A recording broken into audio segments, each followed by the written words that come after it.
Hello मेरे बच्चे, कैसे हैं आप। उम्मीद है आप सब अच्छे होंगे, बढ़िया होंगे, मस्त होंगे, स्वस्थ होंगे और अपने पढ़ाई में व्यस्त होंगे। मैं आपके लिए हिंदी का कुछ ऑब्जेक्टिव जो आपका संपूर्ण रिवीजन कराएगा। भारत से हम क्या सीखें, आपको ये इस 10th क्लास वाले ध्यान से, आप अगर खाना बना रहे हो ना, कोई काम कर रहे हो, तो ऑडियो बुक की तरह इसको सुनो और देखो, फटाफट जो है याद हो जाएगा। भारत से हम क्या सीखें ना, हमने आपको सुनाया था ना, क्या सुना था आपसे, गाछ काट हो कुंवर गाछ काट हो, मछली मर हो शुक्ला जी मछली मर हो, ऐसे बोले होंगे। उसी तरह से शिक्षा संस्कृति भारत के नीति, मैक्स मूलर तू भारत जाके सीख हो। शिक्षा संस्कृति भारत के नीति, मैक्स मूलर तू भारत जाके सीख हो। तो मैक्स मूलर, भारत से हम क्या सीखें, मैक्स मूलर। तो पहला क्वेश्चन स्टार्ट करते हैं। पहला क्वेश्चन है बाबू कि मैक्स मूलर को वेदांतियों का वेदांती किसने कहा। बाबू ऑप्शन है गांधी जी, स्वामी विवेकानंद, अंबेडकर, गुणाकर मूल्य। तो मैक्स मूलर को वेदांतियों का वेदांती जो है स्वामी विवेकानंद ने कहा। एक मिनट, आपको ये थोड़ा सा बात हम बताना चाहेंगे सर, ध्यान दीजिएगा। मैंने कहा कि वेदांतियों का वेदांती किसको कहते हैं, मैक्स मूलर को किसने वेदांतियों का वेदांती कहा है। तो हमारा उत्तर है B, option B, option B, option C नहीं, ऑप्शन बी, मतलब स्वामी विवेकानंद। तो मेरे मेरे ऑप्शन 4 हैं, लेकिन आपको एक ही उत्तर याद रखने की जरूरत है। वेदांतियों के वेदांती स्वामी विवेकानंद, ऐसे याद करना है। ये 3 ऑप्शन से मतलब नहीं रखना है। आपको बोले थे ना कि हजारों के भीड़ में अगर 2 आपके परिचित हैं तो 998 आपको दिखाई नहीं देंगे, लेकिन 2 आपको दिखाई देंगे। इसलिए इन चारों ऑप्शन से हमको कोई लेना देना नहीं, हमको एक ऑप्शन चाहिए जो सही उत्तर है। तो हम सही उत्तर को ही पढ़ें, ऑब्जेक्टिव को एक लाइनर वाला पढ़ें, एक रैखिक समीकरण जैसे बनता है उसी तरह से पढ़ें। तो हमारा अनुमान है, अनुभव है कि सबसे ज़्यादा ऑब्जेक्टिव आप पढ़ पाओगे। 4 ऑप्शन पढ़ने की जरूरत नहीं है, ठीक है। समय बहुत कम है, आगे देखते हैं। अगला क्वेश्चन है, ध्यान से, अगला क्वेश्चन क्या है उसको देखते हैं। अगला क्वेश्चन है कि दारिस नामक सोने के सिक्के को जो भरा घाड़ा किसको मिला था। बाबू वारन हेस्टिगन्स को। आप हिंदी अगर बढ़िया से पढ़े हो, अगर हिंदी पढ़े हो तो वारन हेस्टिगन्स जो था उसको 172, शायद 172 दारिस जो है, हमको याद आ रहा है कि दारिस दारिस सोने का जो था ना, सोना, वो सोना मिला था उसको, मैंने घड़ा में मिला था 172 दारिस सोना। वो अपने देश से इंग्लैंड भेजवा दिया था वो अपना नाम कमाने के लिए, वारन हेस्टिगन्स। लेकिन इसके मैंने वजूद को मिटाने के लिए उस सिक्का को क्या कर दिया गया, गला दिया गया, और सिक्का गलाने के बाद इसकी सारी ख्वाहिशें जो है क्या हो गई, चूर चूर हो गई। वारन हेस्टिगन्स था, ठीक है। आगे देखिए अगला क्वेश्चन क्या कहता है। अगला क्वेश्चन कहता है कि मेघदूत, ध्यान से देखिएगा सर, तो इसमें आपको मिलेगा कि मेघदूतम नामक पुस्तक का अनुवाद मैक्स मूलर ने किस भाषा में किया है। तो जर्मन भाषा में, यानी कि मेघदूत जो है ना, मेघदूत संस्कृत वाला, वो जो है मैक्स मूलर ने भी लिखा है, जर्मन भाषा में लिखा, और जर्मनी के लोग उसको पढ़ते हैं, ठीक है। आगे देखिएगा, संस्कृत भाषा और यूरोपियन भाषा का तुलनात्मक व्याख्या किसने किया था। आराम से देखिए, किसने किया था, तो मैक्स मूलर ने किया था। संस्कृत भाषा और यूरोपियन भाषा, दोनों भाषा को व्याख्या किसने किया था, मैक्स मूलर ने किया था। तभी ना जाकर के जर्मन भाषा में लिखा था ये। जब उसको समझे में नहीं आएगा संस्कृत भाषा, तो वो मैक्स मूलर जो है अपने जर्मन भाषा में लिखना होगा तो कैसे लिख पाएगा, ठीक है। आगे देखिए अगला क्वेश्चन है कि कॉन्ट और केन उपनिषद का अनुवाद जो है, अनुवाद जिसको बोलते हैं, मैक्स मूलर ने किस भाषा में किया है। एकदम आराम से समझिएगा, तो जर्मन भाषा में किया है, क्योंकि वो जर्मनी का रहने वाला ही है, ठीक है। जर्मन भाषा में देख लीजिएगा, जर्मनी होगा। कॉन्ट और केन उपनिषद का अनुवाद ना, अनुवाद जो है मैक्स मूलर ने किस भाषा में किया, तो आराम से उसका सही उत्तर क्या होगा, जर्मन भाषा में किया।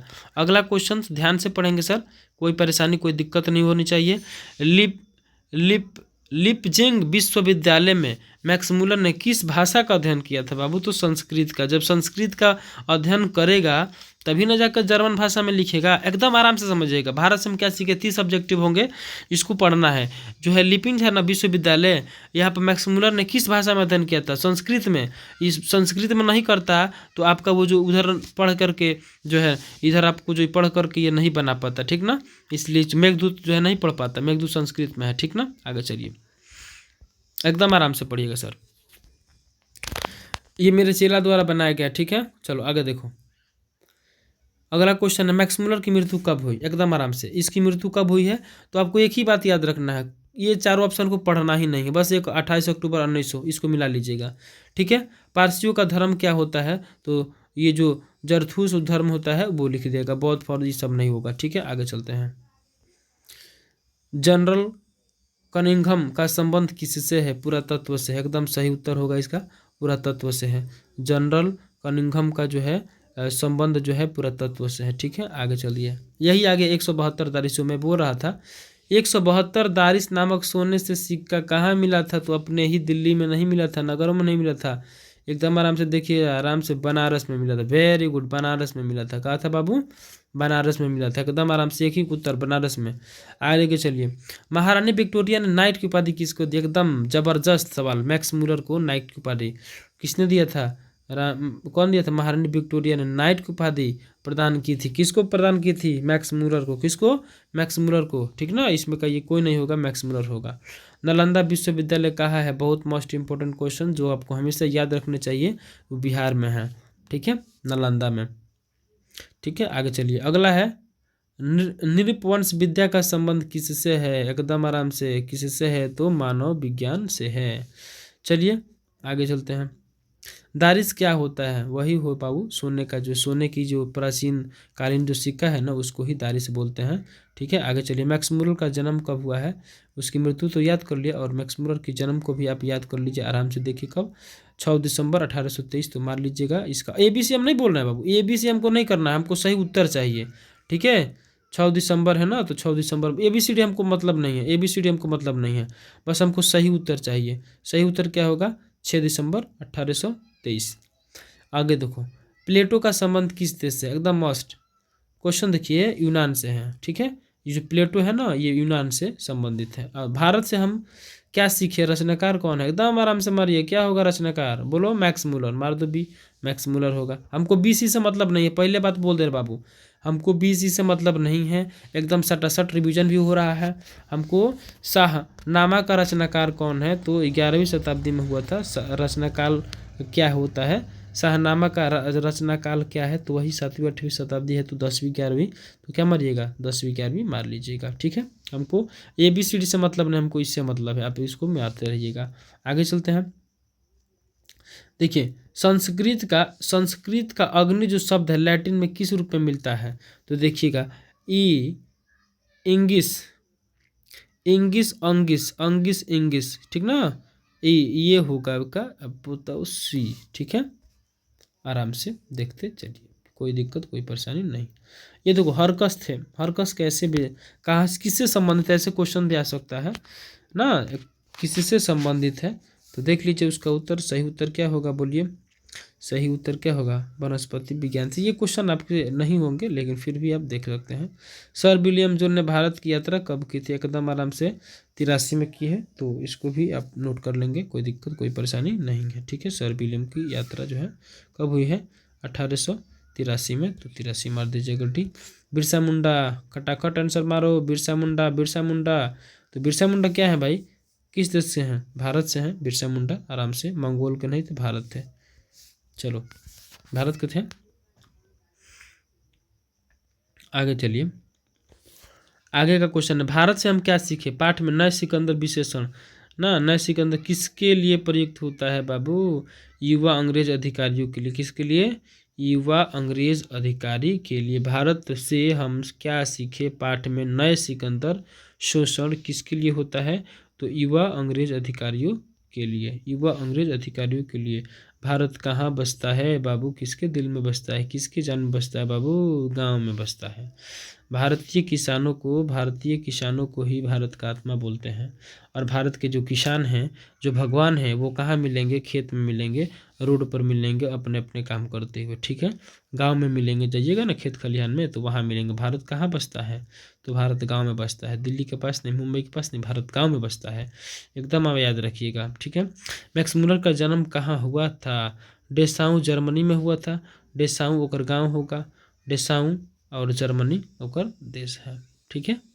आगे चलिए, वारेन हेस्टिंगस था जनरल गवर्नर होगा भाई भारत का, उस समय वो जनरल गवर्नर था, ठीक ना। वारेन हेस्टिंगस जिसको 172 दारिश सोने का सिक्का मिला था, इंग्लैंड भिजवाया था अपना नाम कमाने के लिए, लेकिन ऐसा कुछ हुआ नहीं, उसको क्या किया गया, गला दिया गया, सिक्का को क्या कर दिया, गला दिया। मैक्स मुलर के बाबूजी का नाम क्या था, देख लो ध्यान से, हेस्टिंगस होगा, हाँ William William Müller, William Müller इसका उत्तर होगा, ठीक है। मैक्स मूलर मैंने मूलर मूलर सब है, लेकिन उसमें विलियम होगा। आगे चलिए, प्रत्न मानव का अर्थ क्या होता है, एकदम आराम से, ये क्वेश्चन नहीं पूछेगा लेकिन प्राचीन मानव होता है। प्रत्न प्रत्न प्रत्न मानव का अर्थ क्या होता है, ये होता है। आगे देखिए, आगे है, किसे बनारसी के पास सोने के सिक्के से बड़ा मिला था, बनारस वही है, वारेन हेस्टिंगस को बनारस का था ना जी, इंडिया में तो बना वारेन है, ये जनरल गवर्नर था भारत के उस समय का, तो बनारस के पास सोने का सिक्का का घड़ा जो है किसको मिला था, तो वारेन हेस्टिंगस को मिला था, ठीक है। किसके अध्ययन में भारत के कारण नव जीवन का संचार हो चुका है, नीति कथा के माध्यम से, नीति कथा के माध्यम से किससे कथा था, किसके अध्ययन क्षेत्र में भारत का कारण जो है, भारत के कारण नव जीवन का, तो नीति कथा होती है, आराम से देखिएगा, ठीक है। आगे की कार्रवाई को आगे बढ़ाएंगे, फिलहाल दूसरे चैप्टर में भारत से हम क्या सीखे, इसका ऑब्जेक्टिव खत्म हो गया दूसरा। चलिए बाबू दूसरा चैप्टर स्टार्ट करते हैं, श्रम विभाजन और जाति प्रथा, फटाफट रिवीजन चलेंगे बाबू आराम से। धानी ऑनलाइन क्लासेस में आपका स्वागत है, मैं हूं धानी ऑनलाइन क्लासेस, मैं आपको ले चलूंगा आपकी मंजिल के पास। बिहार में टॉप 10 वाले, याद रखना, घर पे मेहनत करो, कुछ भी करो मेहनत करो, रात दिन कर दो, रिजल्ट लाओ, मात्र मात्र जो 14 तारीख तक, उसके बाद से एग्जाम भर रात भर सोना, ठीक है। चलो, श्रम विभाजन और जाति प्रथा के लेखक कौन है, वही हैं भीमराव अंबेडकर साहब। आगे चलते हैं, देखते हैं क्वेश्चंस क्या क्या है। क्वेश्चन है कि श्रम विभाजन और जाति प्रथा के लेखक कौन है, तो ये तो हर बच्चा जानता है ना भाई कि श्रम विभाजन और जाति Baba Saheb Bhimrao Ambedkar. Who are they, who are they, the caste in India, इस सब के लेखक ये हैं, ठीक है ना। बुद्धाज्म है, इस सब का लेखक ये हैं, आराम से याद कीजिएगा, बाबा साहेब भीमराव अंबेडकर। अंबेडकर जी के माता जी का नाम, पिता जी का नाम, ये सारा चीज़ आपको याद रखना है। उनके अंबेडकर के पिता का नाम क्या है, तो रामजी सकपाल, ठीक है। आगे चलिए, आधुनिक समय, यह ना क्वेश्चन, क्वेश्चन है कि आधुनिक सभ्य समाज कार्य कुशलता के लिए किसे आवश्यक माना जाता है, तो श्रम विभाजन को माना जाता है। अगला क्वेश्चन, जाति प्रथा में बेरोजगारी एक डॉट डॉट कारण बन गई है, देखिएगा वो प्रत्यक्ष और प्रमुख ये दोनों कारण बनी हुई है, ठीक है ना, तो ए और बी दोनों होगा। अगला क्वेश्चन, मूक नायक क्या होता है, तो मूक नायक जो होता है वो क्या होता है, एक पत्रिका होता है जिसके माध्यम से अपने मुख के जो है जितने बातें होती हैं पत्रिका के माध्यम में छाप करके सबको सुना दिया गया। मान लीजिए मूक नायक का मतलब किसके संबंधित है, तो पत्रिका से। भीमराव अंबेडकर कब और कहाँ हुई थी, का मृत्यु दिल्ली में हुई थी, ये सबको याद है, और 1956 में हुई थी। और 14 अप्रैल को उनका जन्मदिन है बाबू, उनका आ गया 14 अप्रैल 1891, एकदम आराम से। इनका जो है मृत्यु कब हुआ था, 1956 में दिल्ली में मर गए थे ये, 14 अप्रैल और 1891 में उनका जन्म हुआ था। क्वेश्चन प्रीवियस ईयर पूछ चुका है।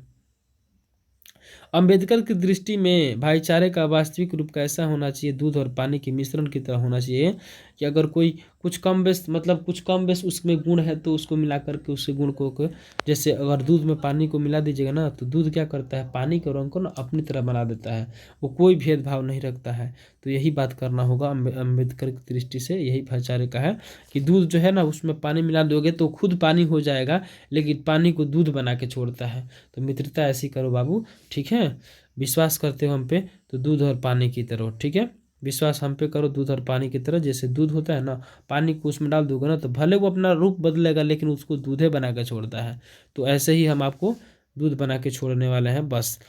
आगे चलिए, भारतीय संविधान के निर्माण में भूमिका किसकी है, तो अंबेडकर जी का है, सिंपल सा फंडा है। सभ्य समाज की आवश्यकता है, सभ्य समाज की आवश्यकता, जाति प्रथा, श्रम विभाजन, तो आपका आंसर होगा श्रम विभाजन। अगला क्वेश्चन, प्राथमिक शिक्षा प्राप्त करने के बाद अंबेडकर उच्च शिक्षा प्राप्त करने के लिए कहाँ गए थे, तो न्यूयॉर्क गए थे। आगे चलिए, अंबेडकर चिंतन व रचनात्मक के लिए प्रेरक व्यक्ति थे, कौन है बाबू, बुद्ध थे, कबीर, ये तीनों आदमी थे, एकदम आराम से। वो उनको प्रेरित करने वाले थे, ये उनको श्रेष्ठ मानते थे, ठीक ना, ये इनमें विश्वास रखते थे, बुद्ध जी में, कबीर जी में और ज्योतिबा जो फूले हैं उसमें। आगे चलिए। जाति पाति तोड़क मंडल भाषण लाहौर में कब हुआ था? यही है जाति प्रथा, यहीं से चालू हुआ था 1936। यही भाषण है जो जाति प्रथा भाषण है। जाति प्रथा क्या है? भाषण है। श्रम विभाजन और जाति प्रथा क्या होता है? देखिए आगे निबंध है, इसको मिला लीजिएगा, निबंध होना चाहिए। मैंने भाषण बोला गया था, निबंध रूप में लिखा गया है, भाषण बोला गया है, निबंध, ठीक है, मिला लीजिएगा इसको। आगे चलिए। निम्नलिखित रचनाओं में से कौन सा रचना जो है डॉक्टर राजेंद्र प्रसाद की नहीं, डॉक्टर अंबेडकर प्रसाद की है? नींद लगता है रे बाबू, देखो आंखों में आंखों डाल के देखो। अंबेडकर जी का जो रचना है वही है द कास्ट इन इंडिया है, ये है हु आर दे है, ये है ना, ई भी है शायद, ई भी है, हु आर दे है, तो इसका मतलब ए बी सी सब होना चाहिए। चलिए इनमें से सभी हैं। आगे चलते हैं। आधुनिक सभ्य समाज श्रम विभाजन को आवश्यक क्यों मानता है? क्योंकि कार्य कुशलता जो है अच्छे से हो जाएगी, सब काम अच्छा से निपट जाएगा। अगला क्वेश्चन देखिएगा। अगला क्वेश्चन क्या कहता है कि श्रम विभाजन और जाति प्रथा पाठ जो है बाबा साहेब के किस भाषण से संपादित की गई है? तो यही लिखना था, यही पूछता है परीक्षा में। एनिहिलेशन ऑफ कास्ट, कहाँ से लिए हैं वो? एनिहिलेशन ऑफ कास्ट से लिए हैं। अंबेडकर के भाषण एनिहिलेशन ऑफ कास्ट को किसने हिंदी में रूपांतरित किया है? तो ललई सिंह यादव, आपकी किताब में दिया है। इसको किसने हिंदी में रूपांतरित किया है? तो ललई सिंह यादव ने। अंबेडकर का जन्म किस परिवार में हुआ था? तो दलित परिवार में हुआ था, रामजी परिवार में, दलित परिवार में हुआ था, दलित, ठीक है। किस परिवार में हुआ था बाबू? तो दलित परिवार में हुआ था। आराम से मार दीजिएगा, दलित परिवार। आगे चलिए।